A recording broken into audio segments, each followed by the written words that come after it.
It is Bill Veeck night. Here's his bobblehead holding the Nelly Fox jersey, which means it's going to be a little. What is the craziest thing you've ever seen at a baseball game? Was it a mind-blowing play? A no-hitter?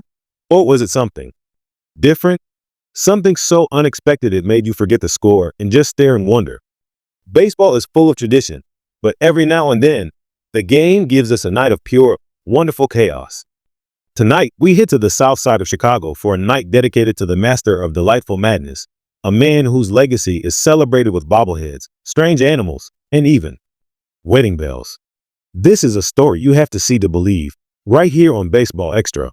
Welcome back to Baseball Extra.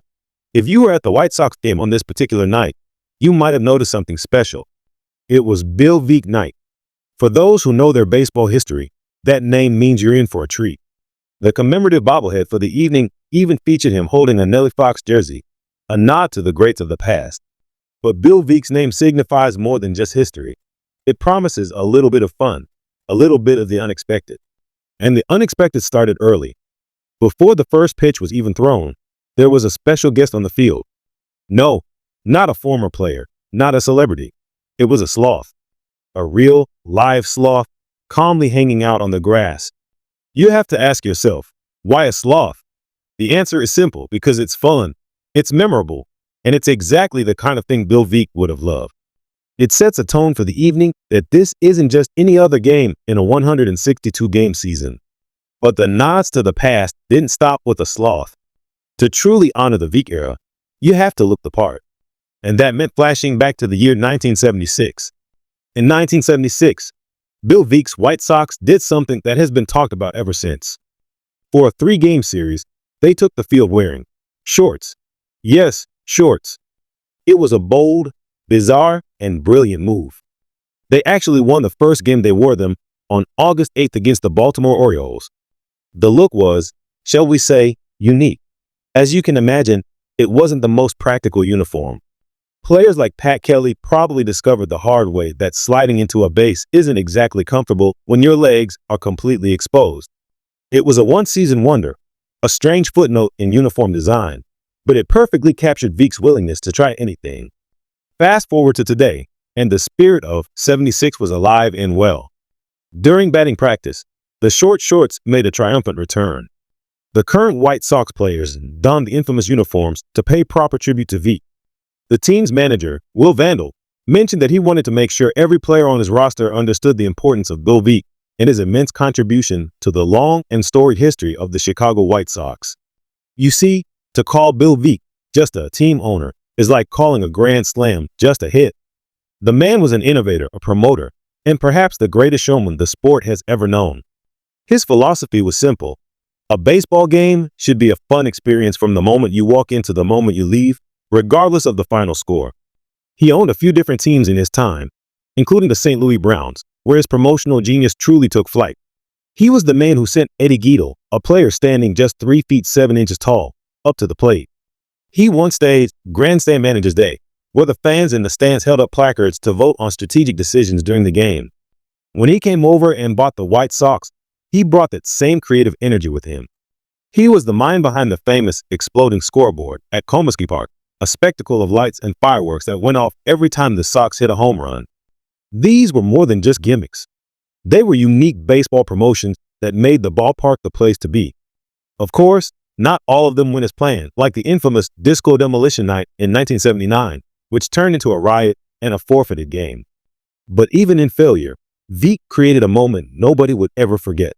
So, on a night honoring a man who would do anything to create a memorable experience for the fans, how do you top a sloth and throwback shorts? You do something that even Bill Veeck himself might not have thought of. You host a wedding, right there on the infield grass in the middle of a professional baseball game. Announcers, by the power invested in me by the state of Illinois, the Chicago White Sox, and the Southsiders everywhere, I now pronounce you husband and wife. You may kiss the bride. Our congratulations go out to Mark and Christine, who, in a minute-long ceremony between innings, were just married at home plate. The wedding was officiated by team personality Ron Kittle, and the couple is set to have the reception in the Stadium Club. This entire beautiful moment is the centerpiece of a night honoring Bill Veeck, a perfect tribute to his legacy of making the ballpark a place where anything can happen. After the ceremony, our on-field reporter caught up with a happy couple, Mark and Christine Agard, and their beautiful daughter, Heidi. Let's listen in. Interviewer: I'm here with the happy couple, Mark and Christine, and their daughter, Heidi. From up here, it looked like it went perfectly. But how was it for you two? Christine: It was a whirlwind. I mean, it all happened so fast. I don't even know. But it was just amazing, hearing the roar of the crowd and everyone in the stands. Yeah, it was just the most amazing feeling ever. Mark: This was part of the Lifetime Ultimate White Sox giveaway, and we actually won it. We are so incredibly grateful to the Chicago White Sox organization for everything they've done for us. It's just been an incredible experience. Interviewer: I've seen people get married in some unique places, but I have to say, a major league ballpark is at the top of the list. What made you want to do this? Christine: We've known each other for such a long time, and we're best friends, the love of each other's lives. We just wanted to complete our family and do this amazing thing. And now I'm stumbling over my words because I'm so nervous. Mark: Yeah, it was something that just felt right. This opportunity was concrete. It was within sight. And we just thought, you know what? We love each other. We have a beautiful daughter. Let's do this.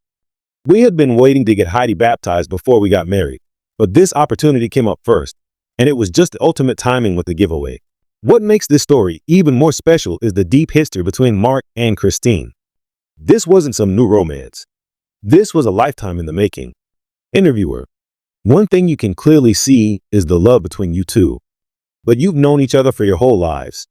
If someone told you years ago that you would be getting married in a setting like this, could you have ever imagined it? Christine: Absolutely not. No way. But we've loved each other for a very long time, and it's just one of those things where the timing was finally perfect. Having our daughter here with us, this promotion coming up, we can't even believe we were considered, let alone that we won. It's the ultimate feeling. We're just so thankful to be a part of the White Sox family and the baseball history being made tonight. Interviewer: Mark, I have to say, the dip at the end is really hard to nail, and not many grooms can do it. You crushed it. Be honest, how many times did you practice that?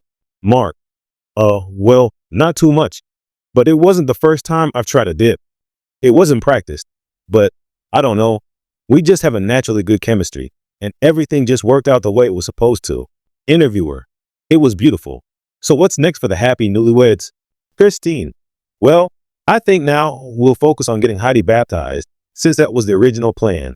Mark: Well, now that we have this White Sox connection, maybe we can get team ambassador Ozzie Guillen to come and officiate Heidi's baptism. Interviewer: All right, we're putting it out there. And I hear there's a party coming up, right? Mark: Yes, we're all heading to the Casey's Tavern after this. Anyone out there who wants to join us is more than welcome. Interviewer: Well, you got the hard part over with. Now you can go have some fun. Congratulations. We are all so excited for you. Now, back to the game. An on-field wedding. It's one of the most unique baseball promotions you will ever see, and a memory that Mark, Christine, and every fan in that stadium will cherish forever. It's a reminder that a ballpark is more than just a field and some seats. It's a community center, a place where memories are made. And on this night, a place where a family's new chapter officially began. It all comes back to the spirit of one man, Bill Veeck. He knew that the magic of baseball wasn't just in the strikeouts and home runs, but in the shared human experiences that happen around the game. A night that started with a sloth and throwback shorts culminated in the ultimate symbol of love and community. It was a perfect storm of fun, nostalgia, and genuine emotion. It proves that even after more than a century, the game of baseball still has the capacity to surprise and delight us in ways we could never predict. The spirit of Bill Veeck is alive and well, and thanks to a team that embraces its history and a couple willing to share their biggest moment with thousands of fans, we all got to be a part of it. If you love incredible stories from the world of baseball, from its rich history to its most unforgettable moments, then make sure you hit that like button and subscribe to Baseball Extra for more content just like this. We're always digging into the moments that make this game the greatest in the world. Let us know in the comments below what the most unique thing you've ever witnessed at a ballpark was. Thanks for watching.